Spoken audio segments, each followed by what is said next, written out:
The Arizona Territory in 1878 was a land of harsh truths written in dust and bone. It taught you that silence was a language, that the horizon was a liar, and that God was a distant landlord. For Angelina Callahan, a widow living a 2-day ride from any real town, these truths were the cornerstones of her existence.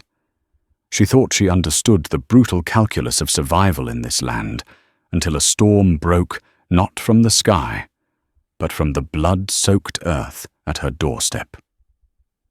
This isn't a story about cowboys and gunfights. It's about a promise whispered in a fevered breath by a dying man, a promise that was both a threat and a prayer by dawn, "You'll be my wife." It's the story of how that promise became a truth far realer than any law or ledger could ever record. The wind came first, a low moan across the chaparral that made the cattle restless in their lean-to. Angelina Callahan stood on her porch, one hand shielding her eyes against the swirling red dust, the other resting on the worn axe handle propped by the door. It was late afternoon, but the sky had turned a bruised, malevolent purple. The Chiricahua Mountains, usually a comfort on the eastern horizon, were being devoured by the approaching storm. It had been 14 months since her husband, Sean, had been taken by the fever.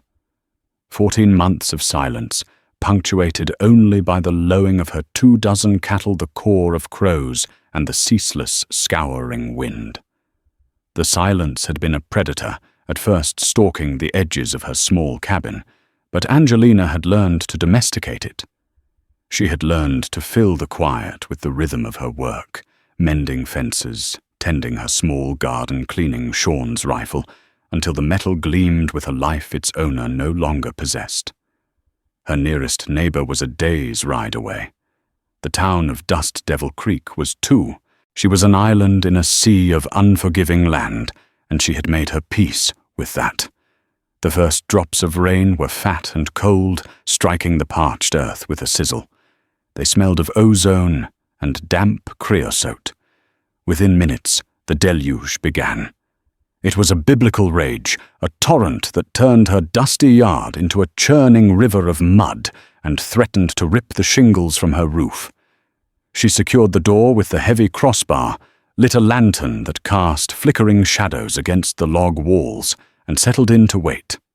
Storms like this were a test of resolve, a reminder from the heavens of who was truly in charge. The storm raged for hours. Angelina sat at her small hand-hewn table, a cup of chicory coffee grown cold in her hands, listening to the roar. It was some time past midnight when she heard it, a sound that did not belong to the storm. It was a sharp, percussive crack, almost swallowed by a clap of thunder. A rifle shot. She froze her heart, hammering against her ribs. No one would be out in this. Not a rancher, not a traveler, not even a fool. She grabbed Sean's Winchester, her movement sure and practiced. Peering through a small gap in the shutters, she saw nothing but a wall of black, lashing rain. She waited, every nerve taut. 10 minutes passed. 20. The storm began to relent, its fury lessening to a steady drumming rain. Perhaps she'd imagined it. The wind could play tricks, making the familiar sound alien. Just as she was convincing herself it was nothing, a new sound came closer this time. A scraping, dragging noise from the side of the cabin, followed by a heavy thud against the wood of her porch. It was the sound of a body collapsing. Fear, cold and sharp, pierced the veil of her solitude. Her training, the harsh lessons of this land, screamed at her to do nothing, to wait until morning. But Sean's voice, a ghost in her memory, whispered a different creed. "You don't leave a man to die, angel." Not even a dog. Taking a deep breath, she lifted the crossbar. With the rifle held tight, she cracked the door open an inch. The lantern light spilled onto the wet porch boards, illuminating a crumpled shape. It was a man lying face down in the mud and water. He was dressed in buckskin trousers, and his bare back, corded with muscle, was a canvas of angry red gashes. But it was the dark, spreading stain on his side that told the real story. He was Apache. His long black hair was matted with mud and what looked like blood. Every tale she had ever heard, every warning from the men in town, every fear she had ever harbored about her isolation coalesced into a single, paralyzing thought: danger. The Apache were a ghost people, spoken of in whispers, blamed for every missing cow and every unexplained death. To the settlers, they were the embodiment of the savagery of this land. She should have closed the door, bolted it, waited for the dawn and the vultures. It was the sensible thing to do, the safe thing to do. But then he groaned, a low, guttural sound of pure agony that cut through her fear. It wasn't the sound of a demon or a savage. It was the sound of a man in his death throes. Angelina's jaw tightened. She was Sean Callahan's widow, yes, but she was also the daughter of a country doctor who believed a wound was a wound no matter the skin it was in. Damn it all to hell, she muttered the words a prayer and a curse. With strength born of endless labor, she hauled the man inside. He was heavier than he looked, a dead weight of muscle and bone. She dragged him across the floorboards, leaving a trail of mud and blood, and laid him on the rag rug before the cold hearth. Up close, he was younger than she'd thought. His face, though contorted in pain, had strong, high cheekbones and a proud aquiline nose. A deep gash ran along his temple, but the real damage was the bullet wound in his side. It was torn and ugly weeping blood onto her floor. Forgetting her fear, she moved with purpose. She stoked the fire, filling the cabin with warmth and light. She stripped him of his wet moccasins and leggings, her movements clinical detached. His body was lean and hard, crisscrossed with old scars that told of a life of conflict. Finally, she gathered her supplies, a basin of boiled water, clean rags, carbolic soap, and the bottle of whiskey she kept for snake bites and lonely nights. As she cleaned the wound, he began to thrash his eyes, flickering open. They were as black as obsidian, and for a moment they were lucid, filled with a defiant, burning hatred. His hand shot out, grabbing her wrist with shocking strength. His grip was a manacle of iron. Undeye, he rasped the word a guttural warning. "Enemy." "I'm not," she said, her voice steady, despite the tremor in her hand. "I'm helping you. Now lie still, or you'll bleed to death on my floor." His eyes searched hers, looking for deceit. He saw none. He saw only a woman with tired green eyes, steady hands, and a stubborn set to her jaw. The fire in his gaze dimmed, replaced by the encroaching haze of fever. His grip loosened, and his head fell back against the rug. She worked for over an hour, cleaning the wound as best she could. She couldn't get the bullet out, but she packed the wound with a poultice of yarrow and comfrey to staunch the bleeding and fight the infection. She poured whiskey over the wound, causing him to arch his back with a silent scream, and then poured a little between his lips. He coughed, but swallowed. Exhausted, she sat back on her heels. The stranger was alive, his breathing shallow, but even. The storm outside had passed, leaving behind a profound quiet. In saving this man, this Apache warrior, Angelina Callahan, knew she had invited a different kind of storm into her home. And as she watched the slow rise and fall of his chest in the firelight, she had no idea how she would survive it. Dawn broke, painting the rain-washed landscape in hues of soft pink and grey. The world outside looked clean, reborn. Inside the cabin, the air was thick with the scent of blood, medicinal herbs, and the man's fever. Angelina had not slept. She had spent the night watching him, dozing fitfully in her rocking chair with the Winchester across her lap. Every time he moaned, she was instantly awake, her hand tightening on the rifle stock. He was a coiled spring of potential violence, and the fact that he was unconscious was her only shield. The fever took hold with a vengeance as the morning wore on. He thrashed in his delirium, speaking in a language she didn't understand, harsh, clipped words that sounded like commands and pleas. His skin was scorching to the touch. Angelina worked tirelessly, bathing his face and chest with cool water, forcing sips of willow bark tea between his cracked lips. She was tending to a force of nature, a piece of the wild she had tried so hard to keep at bay. She saw the tattoo on his left shoulder, a stylized hawk with outstretched wings. She saw the way his muscles bunched. Even in his delirium, the raw power held in his frame. Who was he?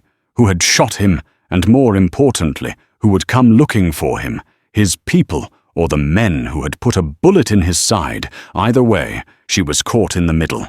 Her act of mercy had made her a player in a deadly game she didn't know the rules of.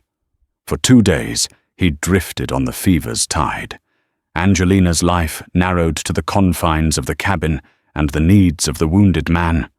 She moved like an automaton, fetch water, tend the fire, change the dressing, check the cattle, watch the horizon. The rifle was never far from her reach. She felt a strange sense of detachment, as if she were watching herself in a play. The sensible part of her brain told her she was a fool, that she should have left him to the elements. But another part, a deeper, more stubborn part, refused to let him die. On the 3rd night, the fever broke. He woke suddenly. One moment he was mumbling incoherently, the next his eyes were open, fixed on her. The obsidian gaze was clear, the delirium gone. There was no hatred in it now, only a weary, bottomless exhaustion. She was sitting by the hearth, cleaning the soot from a lantern globe. She stopped her hand, frozen in mid-air. The silence in the cabin was absolute, a held breath between 2 worlds. He tried to sit up, a grunt of pain escaping his lips. "Don't," she said, her voice quiet but firm. "You'll tear the wound open." He ignored her, pushing himself up onto one elbow, his face a mask of agony. He looked around the small cabin, taking in the neatly stacked firewood, the bookshelf holding a handful of worn books, the faded quilt on her narrow bed. His eyes settled back on her. "Utse," he whispered. "Water." She brought him a dipper of water, holding it to his lips. He drank greedily, his eyes never leaving hers. When he was finished, he lay back, his breath coming in ragged gasps. "You are the white woman," he said, his English heavily accented but clear. Angelina nodded, surprised he could speak the language. "My name is Angelina Callahan." He seemed to consider the name, tasting it on his tongue. "The soldier's bullet. It is still in me." "I know." "I couldn't get it out," she admitted. "It's in too deep." A flicker of something, disappointment, maybe grim acceptance, crossed his face. He knew what that meant. Without a doctor, the lead would slowly poison him. He was living on borrowed time. "Why," he asked, his voice a low rasp. "Why did you help us, ND?" The question hung in the air. Why had she? She looked at her hands, stained with his blood and the dirt from her garden. "My father was a doctor. He taught me that a man needing help is just a man." He watched her for a long time, his expression unreadable. The fire popped, sending a shower of sparks up the chimney. He seemed to be weighing her, judging her soul. Then he spoke again, his voice so low she had to lean in to hear it. "My name is Nakai." "Nakai," she repeated softly. The name felt strange and powerful on her tongue. He was quiet for a moment, gathering what little strength he had. The fever had left him weak, a ghost of the man she had dragged from the mud. His gaze intensified, locking onto hers with a startling ferocity. "You have saved my life," he said, each word a struggle. "You have cleaned my wound. You have touched my blood. You have given me your water and your fire." She didn't understand where this was going. She just nodded. "Among my people," he continued, his voice dropping to a conspiratorial whisper, "when a woman does these things for a warrior who is not her kin. She makes a claim. She binds his spirit to hers." A cold dread washed over Angelina. This was something ancient and elemental, something she could not possibly comprehend. "I don't understand," she said, though a part of her was beginning to.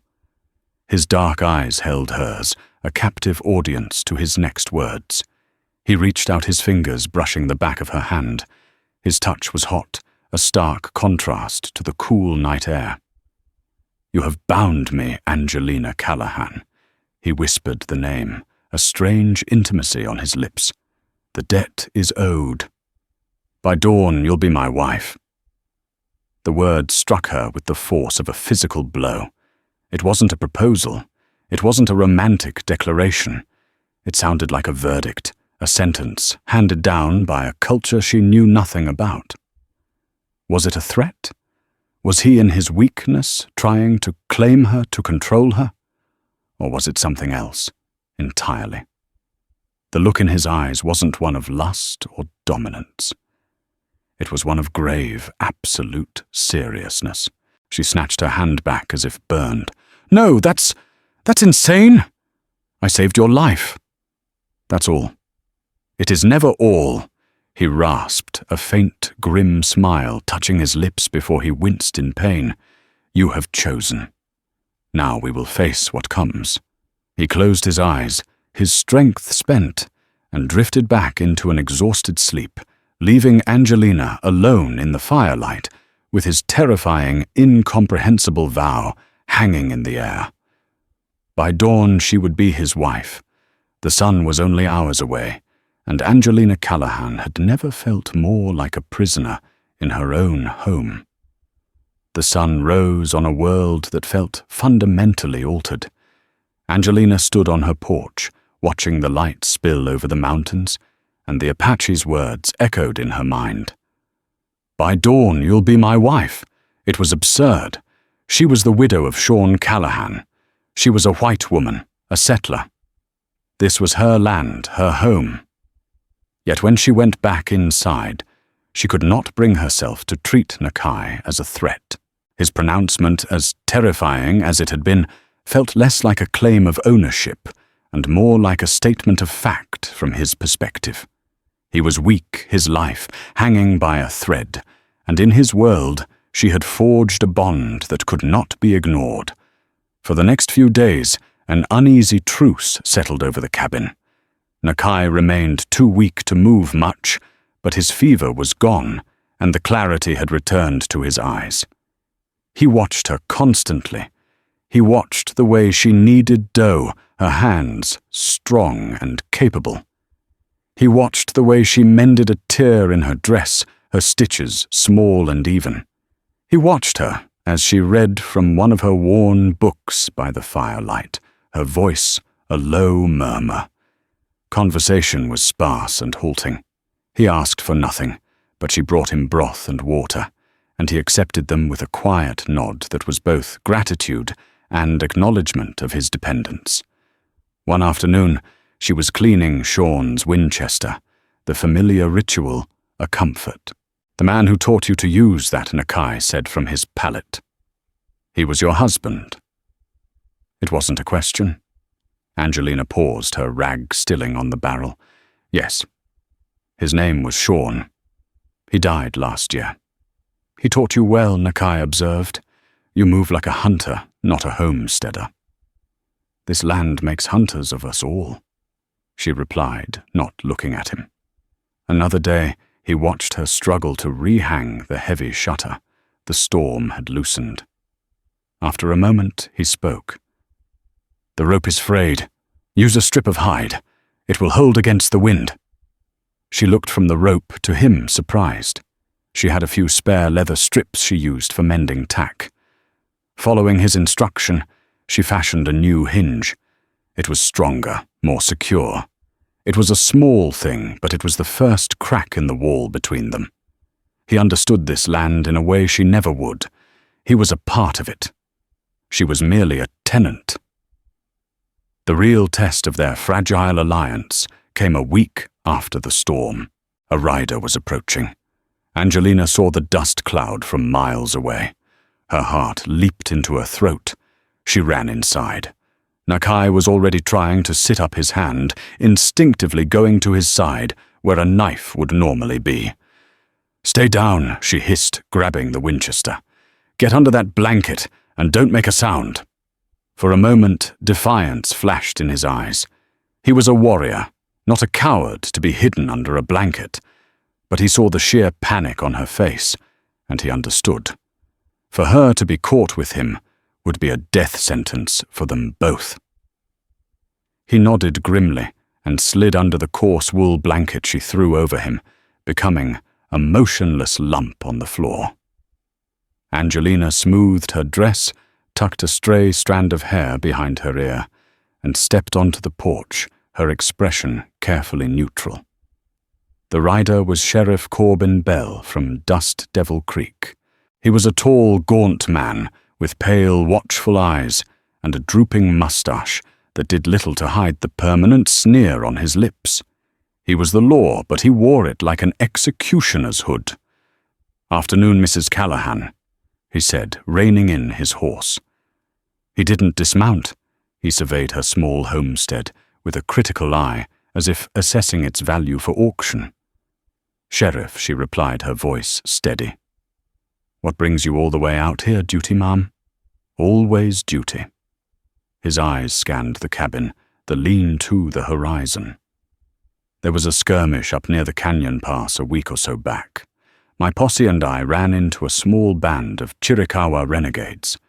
We scattered them, but we think we winged one of their leaders. Goes by the name Nakai." Angelina's blood ran cold, but she kept her face, a mask of polite interest. "I see. He's a bad one." Belle continued, spitting a stream of tobacco juice near her porch steps. "Wanted for raiding ranches down near the border. There's a $500 bounty on his head, dead or alive. He'd be on foot and likely bleeding bad. You haven't seen anyone suspicious out this way, have you? An Indian trying to buy food or steal a horse?" Every instinct screamed at her. This was her chance. She could tell him. She could give up the man lying wounded on her floor and claim the bounty. It would solve her financial problems and remove the danger from her home. It was the smart play, the right play, according to the world she lived in. She looked into Sheriff Bell's cold, predatory eyes, and she thought of the man under the blanket. She thought of his quiet dignity, his pained but proud gaze, his strange, solemn vow. He was a danger, yes. But Bell was a different kind of monster, one wrapped in the flag and carrying a badge. "No, Sheriff," she said, her voice clear and unwavering. "I haven't seen anyone. The storm was the only visitor I've had all week." Bell stared at her, his eyes narrowing slightly. He seemed to be searching for the lie, but Angelina Callahan had learned to hide her feelings well. She met his gaze without flinching. "All right then," he said, finally, seemingly satisfied. "Well, you keep a sharp eye out. An injured animal is the most dangerous kind, especially a two-legged one." He tipped his hat, a gesture devoid of any real courtesy, and wheeled his horse around, riding back the way he came. Angelina stood on the porch, watching until his dust cloud was a faint smudge on the horizon. Her hands were shaking. She had crossed a line. She had lied to the law, harbored a fugitive, and made an enemy of Sheriff Bell, whether he knew it yet or not. She walked back inside and pulled the blanket off Nakai. He was looking at her, his expression a mixture of surprise and something she couldn't quite name. "You protected me," he said, stating the obvious. "He would have killed you where you lay," she said, her voice tight.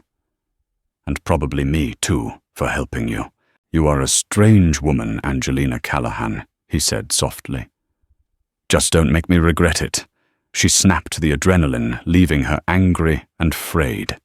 But as she hung the rifle back on its pegs, she knew it was too late for regrets. She had chosen. When she lied to Corbin Bell, she had sealed her fate with the wounded Apache. Their uneasy truce had just become a true alliance, and in the silent understanding that passed between them, the weight of his fevered vow began to feel less like a threat and more like a prophecy. The lie to Sheriff Bell changed the air in the cabin. The space between Angelina and Nakai, once filled with suspicion, was now charged with a shared secret. They were co-conspirators. His survival was now tied to her own. Nakai began to heal. Slowly, painfully, he regained his strength. He started by sitting up for hours, then standing, leaning against the wall for support. Soon he was able to walk first with a limp around the cabin, then venturing onto the porch, his eyes scanning the familiar contours of his homeland. He started to contribute. He showed her how to read the signs of the weather in the clouds and the behavior of the birds. He taught her which roots were good for aches and which leaves, when crushed, could keep the flies away. He carved a small, intricate bird from a piece of scrap wood with a borrowed knife, his long fingers surprisingly nimble. In return, she read to him in the evenings from her small collection of books. She read Shakespeare and poetry, her voice filling the small cabin. He would listen, his face impassive, but she could see the intelligence in his eyes as he followed the cadence and rhythm of a world so alien to his own. "The words are like paint," he said, one night after she finished a sonnet. "They make pictures behind the eyes." A tentative friendship was being built, brick by fragile brick, over the chasm that separated their worlds. But the shadow of the past, both his and hers, was never far away. That shadow arrived on horseback, one bright, clear morning, in the form of Frank Miller. Frank had been Sean's best friend, a big, hearty man with a booming laugh and kind, steady eyes. He owned a much larger ranch a day's ride south. After Sean's death, Frank had been a lifeline, helping her with the cattle branding and offering to buy her out, his concern for her safety genuine. "Angel," he called out, dismounting before he even reached the cabin. "Saw you didn't come into Dust Devil Creek for supplies. Thought I'd check on you after that gully washer of a storm." Angelina's stomach twisted. Nakai was inside. "Frank, it's good to see you," she said, forcing a smile and walking out to meet him, hoping to keep him on the porch. "I'm fine. The storm didn't do too much damage. Nonsense, a woman alone out here. It's not right." He took off his hat, wiping his brow. "Sean would never forgive me if I didn't look after you." His gaze fell on the new leather hinge on the shutter. "Did that yourself? Your good work." "I manage," she said. From inside the cabin there was a faint noise, a board creaking under weight. Frank's head cocked. "You got company?" Angel panic seized her. "No, just the house settling." But Frank Miller hadn't survived this long by being unobservant. His friendly demeanor sharpened slightly. He looked past her towards the cabin door, his eyes narrowing. "Angel, is everything all right?" he asked, his voice lower now. Before she could answer, the door opened. Nakai stood there, framed in the doorway. He was leaning on a stick he'd fashioned into a crutch, but he stood as tall as he could. He wore a pair of Sean's old trousers and a shirt she had given him, but there was no mistaking who and what he was. His long black hair was loose, and his dark, defiant eyes were fixed on Frank. The color drained from Frank's face. His hand instinctively dropped to the pistol on his hip. "Angel, get away from the door," Frank said, his voice a strained whisper. "Get behind me. Now." "No, Frank. It's not what you think," she pleaded. "It's an Apache, for God's sake." "In your house," he drew his pistol, the click of the hammer being cocked unnaturally loud in the still air. Is he holding you hostage? Put the gun down, Angelina commanded, stepping between the two men. He's hurt. I'm helping him. Frank stared at her, as if she'd lost her mind. Have you helping him? Angel, they're savages, murderers. Sheriff Bell was just telling folks in town he's hunting a renegade from this area. This must be him. The mention of Bell's name made Nakai tense. His grip tightened on his walking stick. He was wounded, Frank, left for dead. I couldn't just leave him, she insisted, her voice trembling. Put the gun away, please.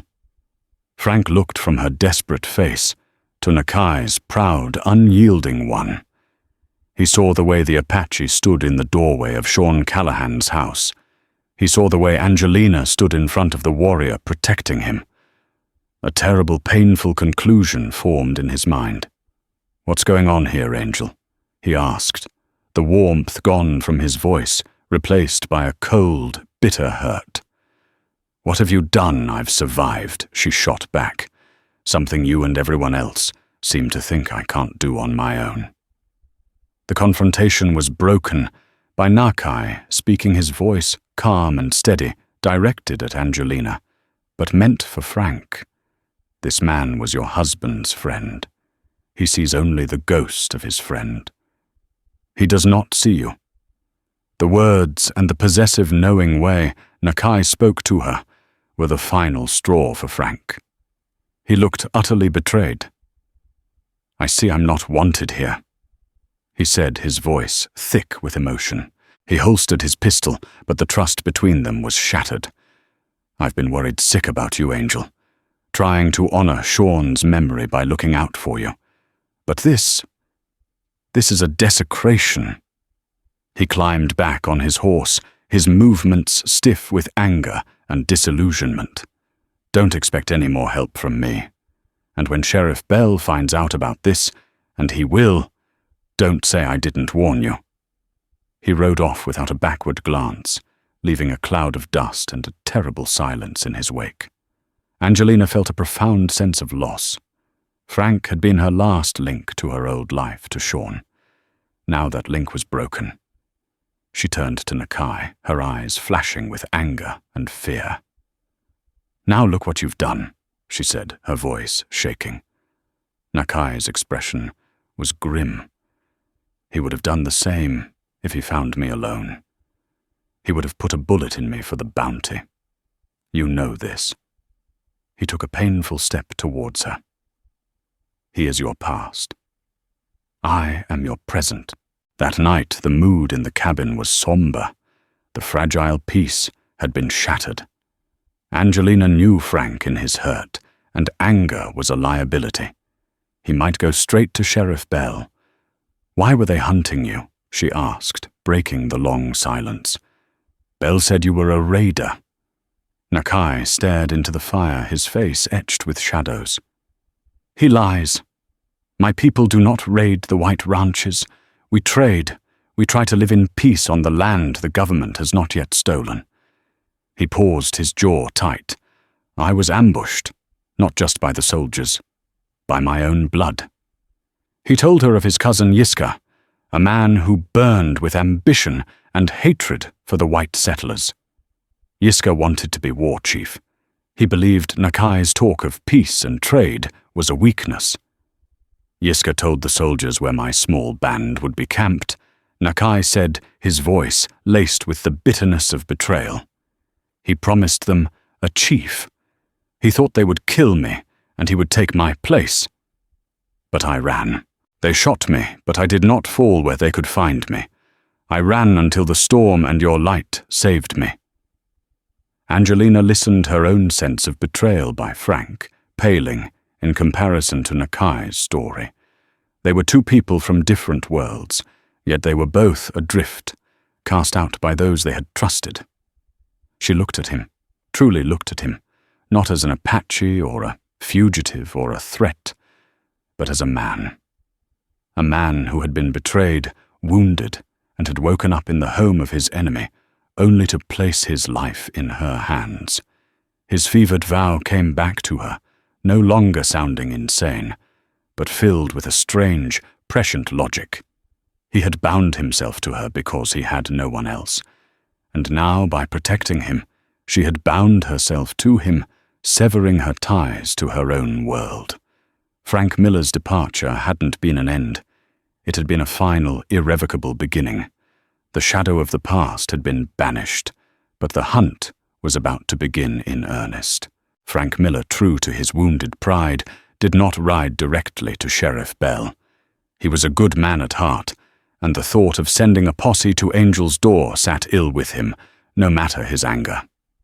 Instead, he rode into Dust Devil Creek and got drunk.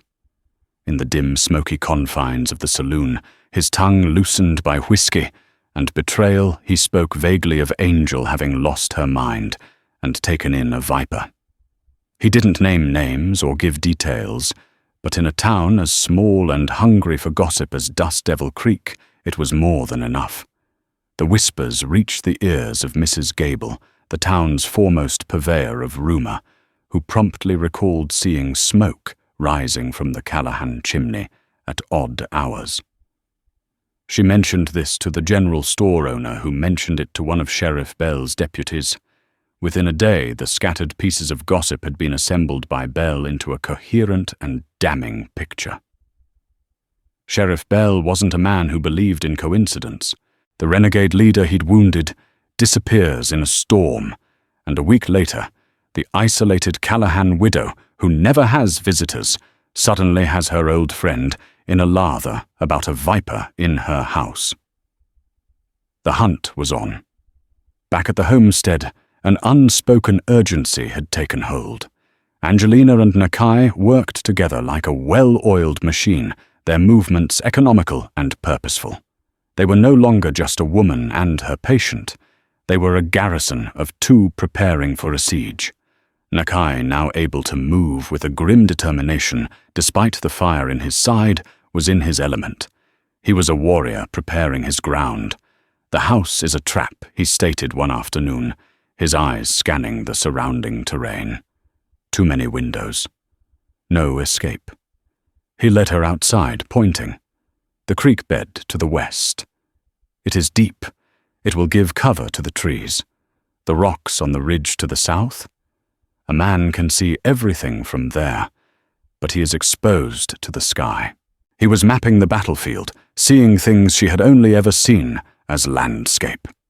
Her little ranch was no longer a home. It was a tactical position with fields of fire-blind spots and avenues of approach. Under his direction, they prepared. Angelina filled every bucket and barrel with water from the well. She baked what was left of her flour into hard biscuits. She gathered her ammunition, counting each precious cartridge. It was a pitifully small supply. Nakai, meanwhile, disappeared for hours at a time, returning with his hands stained with mud and plant juices. He moved some of the larger rocks in the yard, creating small, low walls that looked natural, but would provide cover. He dug a shallow trench along the back of the cabin, connecting it to a natural depression in the ground. He was turning her home into a fortress, and with every rock he moved, Angelina's fear grew. This was real. This was happening. One evening, as the sun bled across the horizon, they sat on the porch, the Winchester resting across Angelina's lap. The silence between them was comfortable now, a shared understanding that needed no words. "You should go," she said, suddenly the words tasting like ash. "Tonight. While you still can. You are stronger now. You can make it to the mountains." Nakai looked at her, his expression unreadable in the twilight. "And what will you tell Sheriff Bell when he finds you alone?" "I'll tell him you overpowered me and escaped," she lied. "He is not a man who believes such simple stories," Nakai said. "He will see the signs of my healing. He will see the food I have eaten. He will see your lie in your eyes. He will hurt you to find out where I have gone. I will not have that. It's my life," she argued, her voice rising. "My home, I made the choice to help you. The consequences are mine to bear." "You do not understand," he said, his voice low and intense. He reached out and touched the stock of the rifle she held. "When I woke in this house, I was a dead man. My body was broken, and my spirit was betrayed. You gave me back my life. In my culture, that life belongs to you now. It is my shield to protect you." His fevered vow echoed in her mind. "By dawn, you'll be my wife." It was never about possession. It was about protection. A life for a life. The debt he spoke of was not something she owed him, but something he owed her. He was bound by his honor to defend her, even from the consequences of her own actions. She looked at his face, at the fierce loyalty in his eyes, and she felt a profound, aching sorrow. "We're going to die here, aren't we?" Nakai's gaze shifted to the distant mountains, now purple silhouettes against the dying light. All men die. The question is how we face it. I will not die in a cage or at the end of a rope. I will die on my feet, defending the woman who saved my spirit. His words, stark and fatalistic, didn't comfort her, but they solidified her resolve. She would not run. This was her home. She had made her stand. The next day they saw the riders, 3 of them. They were still miles off, black dots, moving slowly across the plains, but their intent was unmistakable. They weren't passing by. They were coming straight for the cabin. "It is Bel Nakai," said his voice, flat. He had appeared at her shoulder, moving with a predator's silence. Angelina's breath caught in her chest.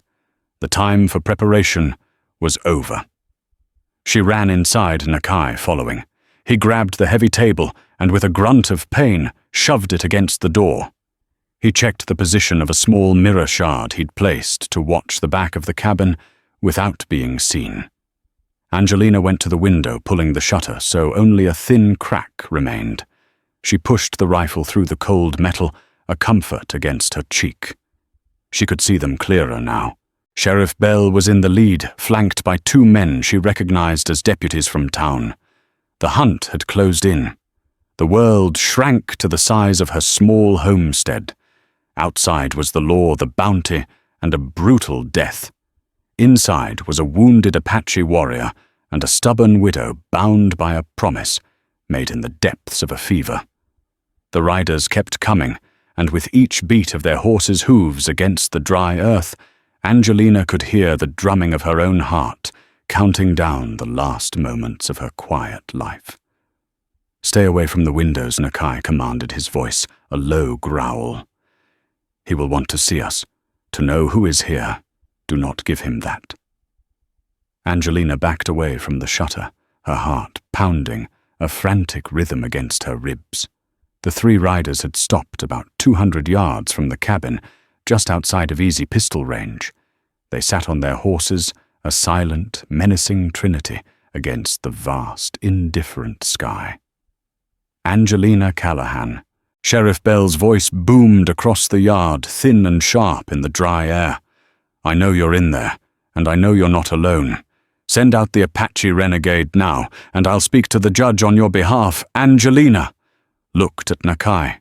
His face was a stoic mask, but his eyes were alive, darting around the room, assessing every shadow, every angle. He shook his head, almost imperceptibly. "He is lying," Nakai murmured. "He wants me. The bounty is only good if he brings me in. He will not risk a stray bullet hitting me." The silence stretched. Bell was waiting for an answer. When none came, he shouted again, his voice laced with impatience. "I'm coming in, Callahan. If you're a hostage, get down on the floor." They heard the jingle of spurs as Bell and his men dismounted, leaving one man with the horses. Bell and the other deputy began to advance, spreading out using the sparse cover of rocks and scrub brush. They moved with the confidence of predators who had their prey cornered. "The one on the left," Nakai whispered, pointing with his chin towards the shutter. "He is younger, less sure. He will be the first to break." "What are you talking about?" Angelina whispered back, her knuckles white on the Winchester. "Watch him.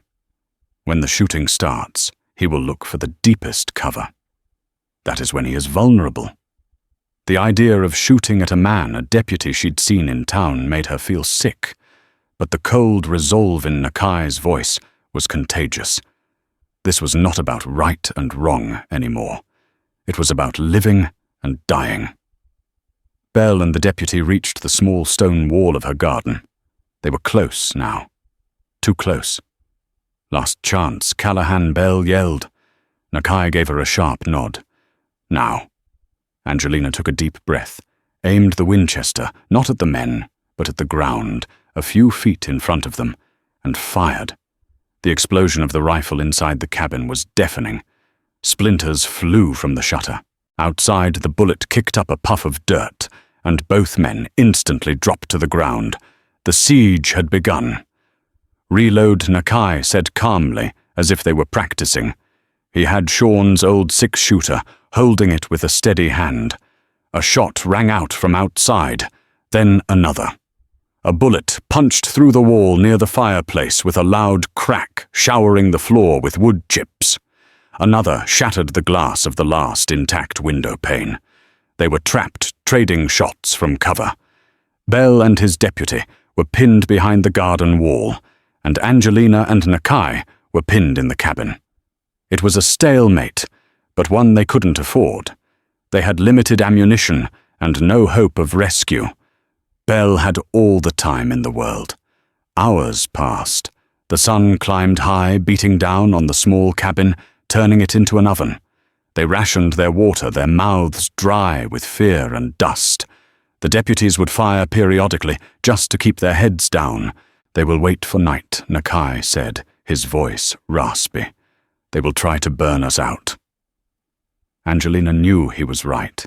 The thought of fire, of being burned alive in her own home, was more terrifying than any bullet. As the afternoon shadows began to lengthen, they heard a new sound. Another horse approaching at a gallop. Angelina peered through the crack in the shutter. A single rider was coming fast. It was Frank Miller. He wasn't holding a rifle. He had his hands up in the air. "Belle, hold your fire," Frank shouted as he got closer. "Corbin, it's me, Frank Miller. Let me talk to her." Belle yelled something back that Angelina couldn't hear. Frank dismounted, his hands still raised, and walked slowly into the yard. "Angel," he called, his voice strained with anguish. "Angel, for God's sake, this has gone far enough. Give him up. I told Belle it was all my mistake, that I was drunk and talking nonsense. Just send the Apache out." "He's lying to save you," Angel Nakai said softly beside her. But Belle will not listen. "Frank, get out of here," Angelina screamed through the door. "Go home, I'm not leaving you," he yelled back, his face a mess of desperation. He took another step forward. "Belle, I swear, she's just confused. She's been alone too long." From behind the garden wall, the young deputy spooked, and on edge saw Frank's sudden movement as a threat. He raised his rifle. "Don't," Belle shouted. But it was too late. The deputy fired. Frank Miller cried out a sharp, surprised sound and crumpled to the ground, clutching his leg. A wave of pure fury washed over Angelina. They had shot Frank, her friend, Sean's friend.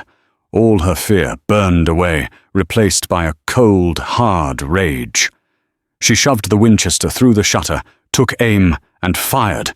The young deputy yelped and dropped his rifle, grabbing his shoulder. She had hit him. Nakai seized the moment. While Belle was distracted by his wounded deputy, and the man he'd just had shot, Nakai moved to the back of the cabin. He slipped out through a small opening he had prepared, disappearing into the shallow trench he had dug. Angel Belle roared, his voice now filled with venom. "You're done. You just shot a lawman." Angelina ignored him, frantically reloading.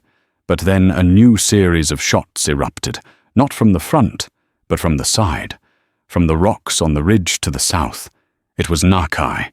He had used the creek bed for cover, circled around, and taken up a position on the high ground. He was drawing their fire, giving her an opening. Bel and his remaining deputy were now caught in a crossfire. They scrambled for better cover, firing wildly towards the ridge. Nakai's plan was terrifyingly clear. He wasn't trying to win. He was creating a diversion. He was sacrificing himself, his life, his shield to protect her. As dusk began to settle, the firing became more sporadic. Bel and his men were focused entirely on the elusive figure on the ridge. Angelina could hear them shouting, frustrated and angry. Then she saw it. A flicker of movement. Nakai, under the cover of the growing darkness and the chaos he had created, was slipping away. He wasn't running towards the mountains to save himself.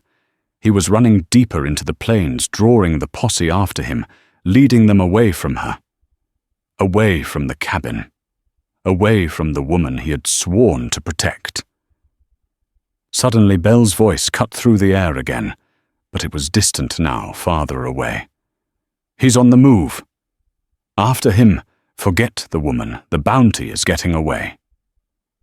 She heard the sound of horses galloping away into the twilight, their hoofbeats fading until they were gone.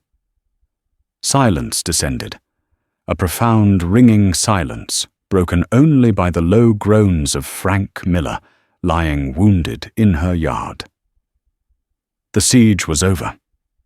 Angelina slowly lowered the rifle. Her body trembled with the aftermath of adrenaline. She looked around the cabin at the bullet holes scarring the walls, the shattered glass, the overturned furniture. It was a wreck, but it was still standing. She was alive. Nakai was gone. He had honored his vow. He had given his life, whether by dying or by running forever for hers. The sacrifice was a weight and a liberation all at once. She was alone again, but she was not the same woman who had opened her door to a storm. The night was a long, ringing silence, broken only by the pained groans of Frank Miller. Angelina cleaned his wound, a messy but not mortal injury, and listened to his fevered, shameful apologies. As dawn's grey light revealed the full devastation, she began the slow work of reclaiming her home. While sweeping away the splinters of wood and shattered glass, her broom uncovered the small wooden bird Nakai had carved. She clutched it until the edges bit into her palm, a tangible piece of his sacrifice. 2 days later, a humbled Frank was strong enough to ride. "Angel, I was a fool," he said, his voice thick with regret. "Bel won't be back. His posse lost Nakai's trail in the Badlands. To save their pride, they're telling everyone he bled out, and the coyotes got him." He begged her to leave the violent memories behind, but saw the answer in her steady gaze. "My place is here, Frank," she said, and he finally understood. The lonely widow was gone, replaced by a woman forged in siege fire. He rode away, leaving her in a solitude that was no longer lonely. Months passed, turning into a year. Angelina rebuilt her movements, sure and purposeful. The scars on her cabin walls became a part of its story. The silence of the plains returned, but it was no longer an emptiness. It was a watchful peace. Sometimes a quail feather, a sign of luck, would appear on her porch rail. Once a freshly killed deer was left near the well. She never saw a soul, but she knew. He was out there. He was keeping his promise. Her world was no longer defined by a fence line, but by the wild land he had disappeared into.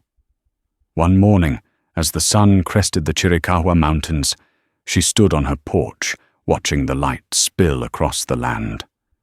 The vow, whispered in fever, had not been a sentence for a single dawn, but a prophecy for all the dawns to come, a bond of blood and sacrifice.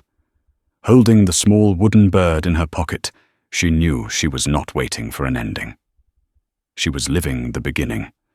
That was the story of Angelina Callahan and the Apache warrior, Nakai, a tale born from the dust and desperation of the American West. It's a story that asks us what truly binds two people together. Is it a law, a ceremony, a piece of paper? Or is it something deeper, a shared moment of survival, a debt of life, a promise whispered in the dark? Their marriage wasn't one of vows before a preacher, but of actions in the face of death. A bond of honor sealed in blood and defiance. If this story of an unlikely alliance and a powerful unspoken love moved you, please take a moment to support our channel. Hit that like button to let us know you want more tales like this. Share this video with someone who appreciates a story with real heart and grit. And most importantly, subscribe and ring that notification bell so you won't miss our next journey into the dramas, triumphs, and quiet truths of the past. Thank you for listening.